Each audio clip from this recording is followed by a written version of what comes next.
Bismillahirrahmanirrahim. Assalamualaikum warahmatullahi wabarakatuh. Jumpa lagi dengan BK Sahabat Seru. Apa kabarnya teman-teman semua? Mudah-mudahan selalu dalam kondisi yang sehat, tetap semangat terus untuk belajar.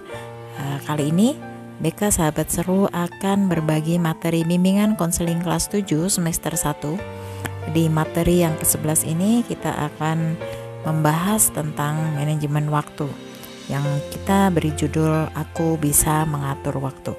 Mari kita simak bersama-sama.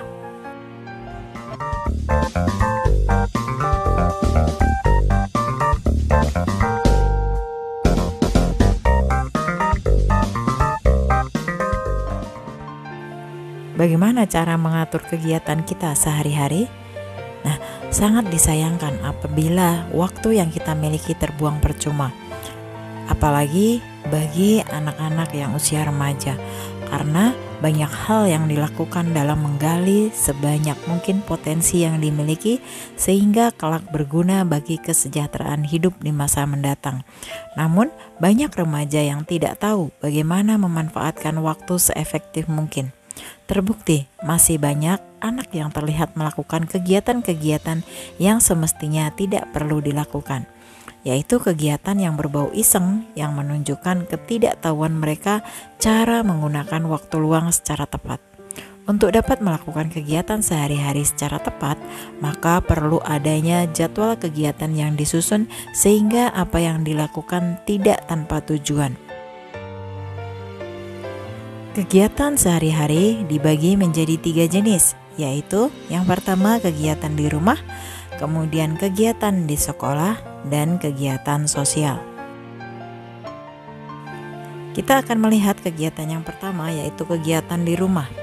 Kegiatan rumah mencakup mengenai kegiatan-kegiatan yang dilakukan untuk memenuhi kewajiban anak sebagai anggota keluarga, membantu kesibukan orang tua di rumah. Antara lain, membereskan pekerjaan rumah tangga sehingga dapat meringankan kesibukan orang tua sekaligus menunjukkan dharma bakti kita terhadap orang tua.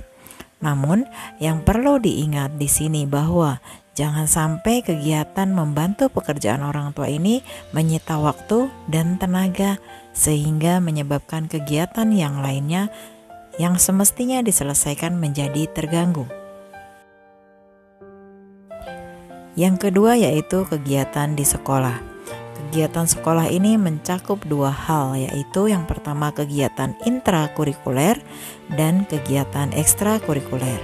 Kegiatan intrakurikuler yaitu kegiatan belajar mengajar, sementara kegiatan ekstrakurikuler yaitu kegiatan sekolah yang berkaitan dengan pengembangan dan minat pelajar terhadap bidang keterampilan tertentu, misalnya bidang kesenian, kepramukaan, dan sebagainya.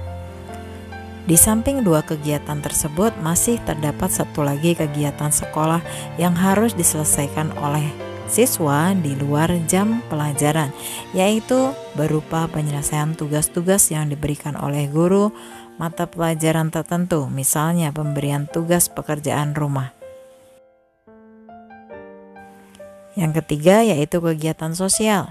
Kegiatan sosial mencakup kegiatan yang berkaitan dengan pengembangan pribadi siswa sebagai makhluk sosial. Kegiatan ini adalah antara lain meliputi pergaulan siswa dengan teman-temannya.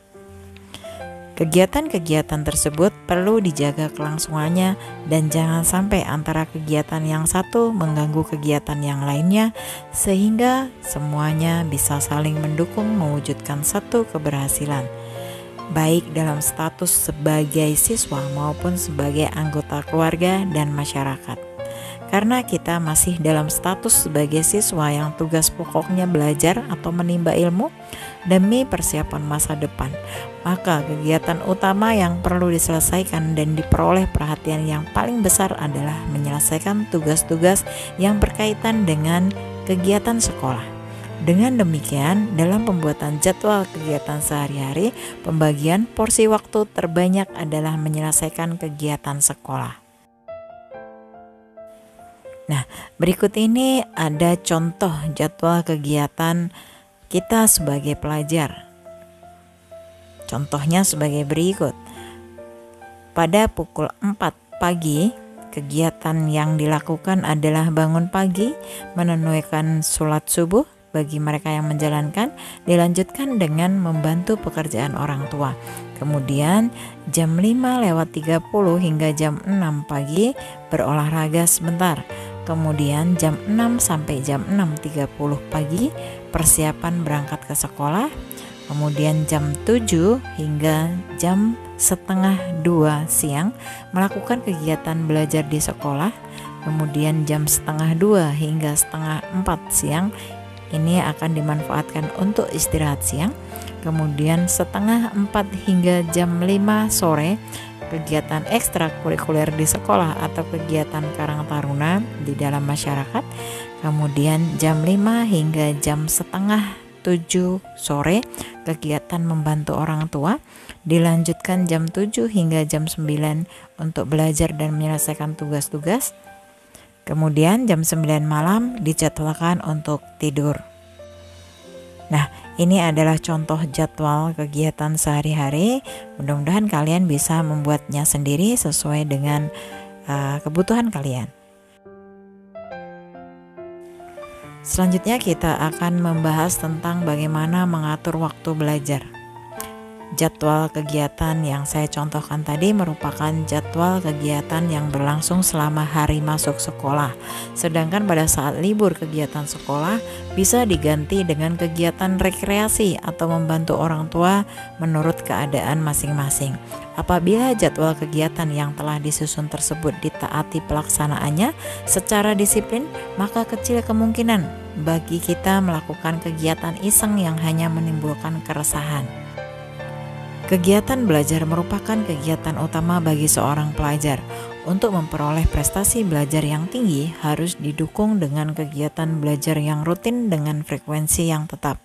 Hukum Joss mengemukakan bahwa belajar 4 hari masing-masing 1 jam lebih efektif daripada 4 jam dalam 1 hari. Hal ini mengisyaratkan kepada kita bahwa bukan masalah banyaknya waktu belajar yang kita perlukan untuk meraih hasil yang maksimal, melainkan keajekan dalam belajar yang dibutuhkan dalam memperoleh hasil belajar yang maksimal.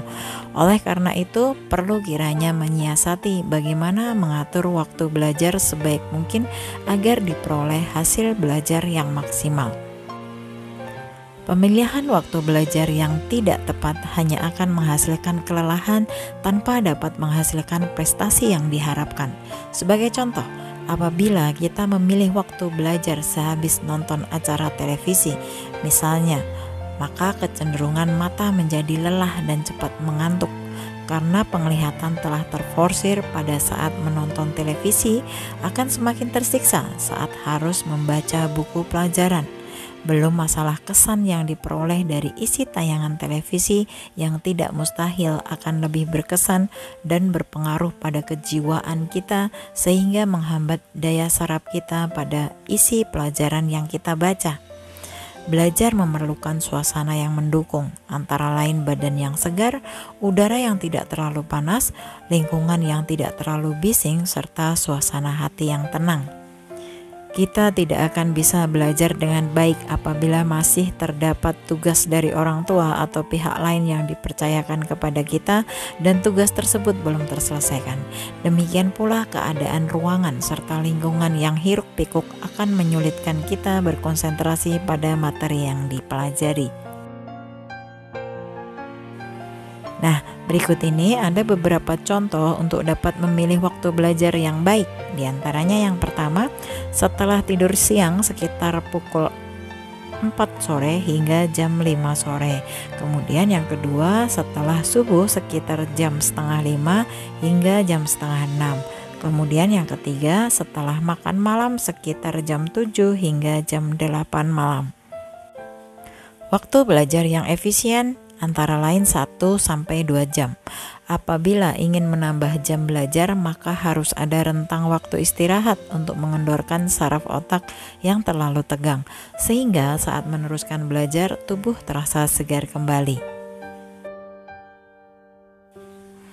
Berikut ini ada kiat-kiat mengatur waktu yang ditulis oleh Henny Say Sam dalam buku berjudul Sekolah. Nah, Berikut ini adalah kiat-kiat yang beliau tulis. Yang pertama, tetapkan prioritas. Kalau banyak yang harus dikerjakan, buatlah daftar apa saja yang harus dan akan dikerjakan. Kemudian urutkan setiap tugas dalam urutan 1, 2, 3, dan seterusnya menurut tingkat urgensi. Kemudian yang kedua, jangan membebani diri dengan jadwal yang berlebihan. Lakukanlah perubahan untuk mencapai prestasi secara bertahap. Jika terlalu banyak yang harus kita lakukan, kita dapat menjadi bingung dengan jadwal tersebut. Kemudian yang ketiga, luangkan waktu untuk membiasakan diri menjadi teratur. Menjadi teratur membutuhkan pembiasaan yang cukup lama. Kemudian yang keempat, luangkan waktu untuk refreshing. Waktu untuk penyegaran membantu kita agar tetap sehat secara mental dan fisik. Kemudian yang terakhir, yang kelima, jangan menunda-nunda pekerjaan. Banyak orang menunda-nunda karena suatu alasan. Mungkin tugas yang mereka hadapi terlalu sulit atau pekerjaan tersebut membuat stres. Apapun penyebabnya, menunda-nunda bisa menjadi kebiasaan buruk. Nah, demikian tadi materi tentang bagaimana kiat mengatur waktu agar waktu yang kita manfaatkan menjadi lebih optimal lagi. Mudah-mudahan setelah menonton video ini, kita semuanya bisa mengatur waktu kita sehari-hari dengan optimal. Terima kasih telah menonton video ini. Mudah-mudahan materi ini bermanfaat untuk kita semua. Kita akan ketemu lagi di video-video BK Sahabat Seru berikutnya. Assalamualaikum warahmatullahi wabarakatuh.